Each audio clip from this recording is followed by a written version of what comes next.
Hello friends, आपण मानक मो चैनल को बहुत बहुत स्वागत करुच्ची। आशा करुच्ची आपण माने समस्ते भलरे थिबे। आज ये वीडियो रे मो सुनसुनिया साग को रांधिकी देखेबी।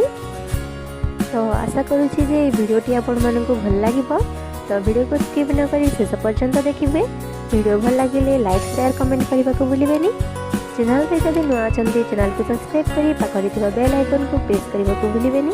एबे आसंतु फ्रेंड्स वीडियो को स्टार्ट करिबा। एटा देखंतु सुनसुनिया साग को मु भल भाबरे बाछि नेछि और ताकू भल भाबरे धोईकी एमति रखिछि।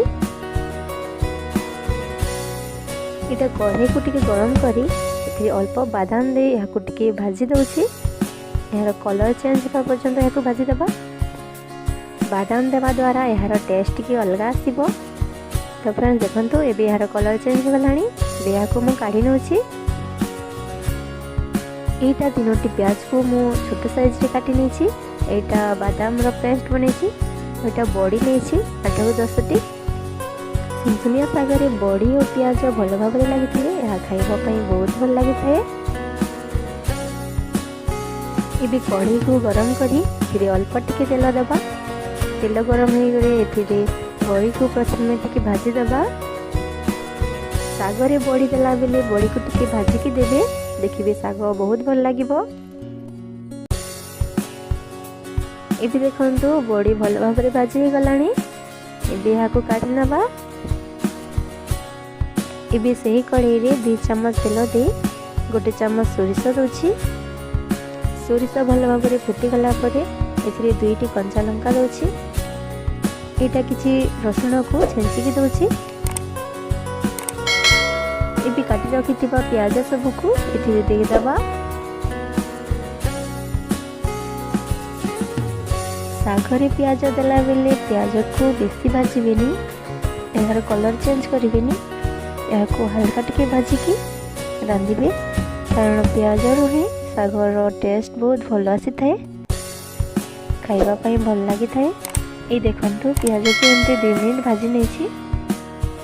एबे देखंतु बड़ी को मु अल्प टिके टिके भांगी देछि। देसी चूना करिनी। एबे एथिरे देकी भल भाबरे मिसे दबा। एबे एथिरे सुनसुनिया साग सब को दे दबा।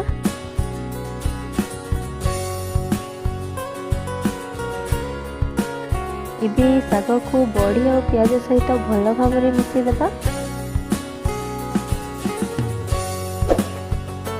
ए समय रे ध्यान रखिबे जे साग जमती मुड़ा मुड़ा न हुए। याको एमती छड़े छड़े की सब भल भाबरे मिसे दबा। 2-3 मिनिट एमती भाजी दबा। वर्तमान एथिरे मु बादाम पेस्ट दोछि। एबे याको मु आउ 2 मिनिट भाजी दोछि। साग रांधिला बेले आमे लूण को शेषरे ही दबा। कारण लूणर परिमाण कम बेसी हो जाए। तो देखंतु एटा मु दोछि लूण स्वाद अनुसार।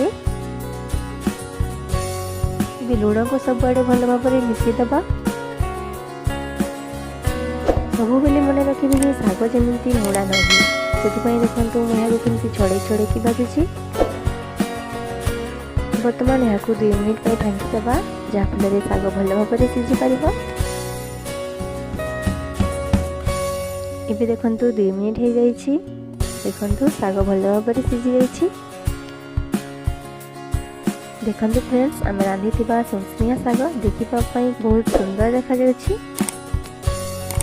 खाइले मध्य बहुत टेस्ट लागिबो। एही साग देह पई मध्य बहुत भलो। एबे याको मो प्लेट रे काढी के देखौछि। सुनसुनिया साग को एमती थरे बनेकी एमती गरम गरम खांतु। पखाड़ सह किंबा सुखा भात सह खाइकी केमती लागिला मते कमेंट सेक्शन रे निश्चय जणाइबे। वीडियो टे जदि भल लागिला गोटे लाइक कर दियंतु। वीडियो को शेष पर्यंत देखिथिबारु बहुत बहुत धन्यवाद। एतिकरी रहउछि फ्रेंड्स। पुणी आनिबी गोटे नुआ वीडियो गोटे नुआ रेसिपी। Thank you.